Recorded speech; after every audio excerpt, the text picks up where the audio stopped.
మీరు చూడండి 10 TV good morning Nageswara program చూడండి.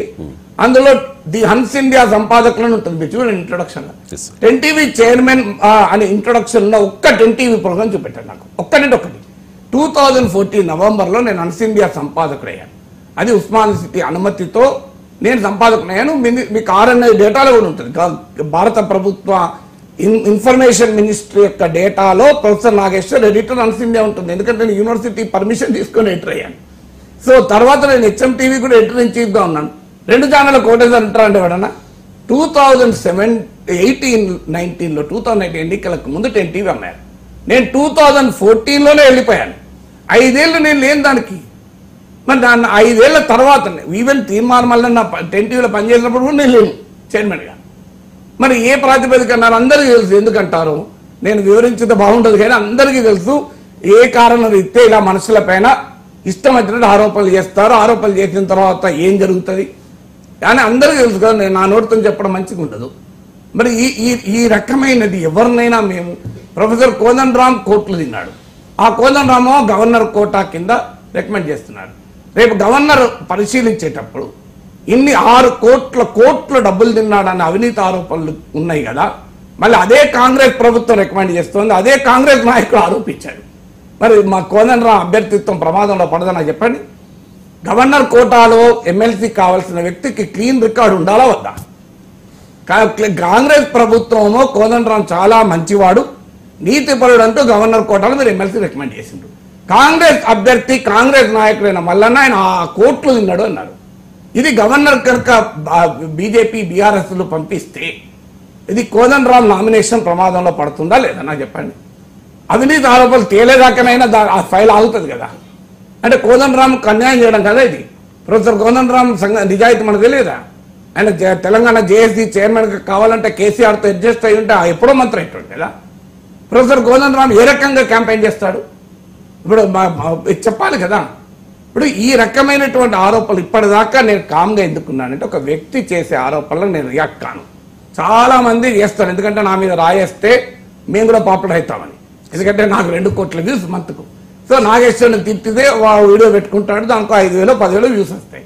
నేను అందుకే ఎప్పుడు పట్టించుకోను. కానీ ఇవాళ వ్యక్తి కాదు, కాంగ్రెస్ పార్టీ అభ్యర్థి, రాష్ట్రంలో అధికారంలో పార్టీ. ఒకవేళ నేనే 100 కోట్ల అవినీతి పరుడైతే నేను ఓపెన్గా కాంగ్రెస్ మల్లన్న అడుగుతున్నా. అయ్యా మీ ముఖ్యమంత్రి రేవంత్ రెడ్డి అంత గౌరవంగా చెప్పాడు కదా శాసనమండలిలో. మీ ముఖ్యమంత్రి రేవంత్ రెడ్డి ఏబీ ఇంటర్వ్యూలో చెప్పాడు కదా, విలేకరుల సమావేశంలో చెప్పాడు కదా, తెలంగాణ స్టేట్ అడ్వైజరీ కౌన్సిల్ ఏర్పాటు చేస్తాం, దాంట్లో ప్రొఫెసర్ హరగోపాల్ ప్రొఫెసర్ నాగేశ్వర్ లాంటి వాళ్లను తీసుకుంటామన్నాడు కదా. మరి 100 కోట్ల అవినీతి పరులను రేవంత్ రెడ్డి సలహా మండలి తీసుకుంటాడా నాకు చెప్పండి. ఇది పబ్లిక్ లో పత్రికలో వచ్చిన వార్త, నేను చెప్పేది కదా, మీరు కూడా చూసుకోవచ్చు. ఈనాళ్ళు వచ్చి అన్ని పేపర్లు వచ్చింది కదా. ప్రొఫెసర్ హరగోపాల్ ప్రొఫెసర్ నాగేశ్వర్ లాంటి వారితో నేను తెలంగాణ స్టేట్ అడ్వైజరీ కౌన్సిల్ ఏర్పాటు చేస్తామని. 100 కోట్ల అవినీతి చేసే వ్యక్తిని రేవంత్ రెడ్డి తన సలహా మండలిలో పెట్టుకుంటాడా? ఏం మాట్లాడుతున్నారండి? అందువల్ల ఇవాళ నేను కాంగ్రెస్ పార్టీని డిమాండ్ చేస్తున్నా.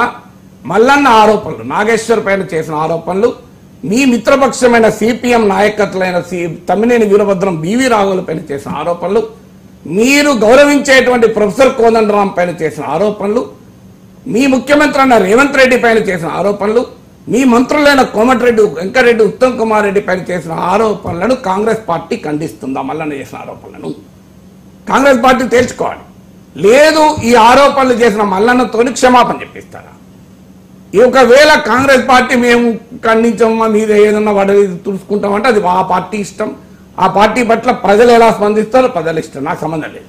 కానీ అట్లీస్ట్ పబ్లిక్ డొమైన్లో డిమాండ్ చేసేది కాంగ్రెస్ పార్టీ ఈ ఆరోపణలను ఎన్నికల సమయంలోనైనా డిసోసియేట్ కావాలి, నాకు సంబంధం లేదని.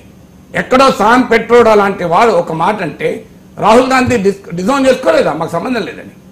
మరి మల్లన్న ఆరోపణలను కాంగ్రెస్ పార్టీ ఎందుకు డిజోన్ చేసుకోదు? పోనీ మీరు మల్లన్న ఆరోపణలు ఓన్ చేసుకుంటారా? విచారణ జరిపించండి, అభ్యంతరం లేదు. లేదు మీరు మల్లన్నతో క్షమాపణ చెప్పిస్తారా? ఎన్నికల సమయంలోనైనా, ఈ ఎన్నికల్లో 3 రోజులు ఉంది కదా, క్షమాపణ చెప్పండి బహిరంగంగా. నేను పొరపాటున నాగేశ్వర్ గారి పైన అన్నా, పొరపాటున తమ్మినేని వీరభద్రం గారి పైన, రాహుల్ గారి పైన అన్నా, నేను పొరపాటున కోదండరామ్ పైన, నాగేశ్వర్ కూడా వదిలేయండి. నాగేశ్వర్ పట్టించుకోక నాగేశ్వర్ పోరాటం నాగేశ్వర్ చేసుకోగలుగుతారు. నాగేశ్వర్ నిజాయితీకి ఎవరి సర్టిఫికేట్ అవసరం లేదు. ఎందుకంటే నేను ఇంత బహిరంగంగా అన్ని పార్టీలు విమర్శిస్తాను. నేనే అవినీతి పాల్పడతాను ఇప్పటికీ మోడీ ప్రభుత్వం ఊరుకుంటుందా? ఇంతమంది ఇప్పుడు అరవింద్ కేజ్రీవాల్, హేమంత్ సోరెన్, పినరయ్ విజయన్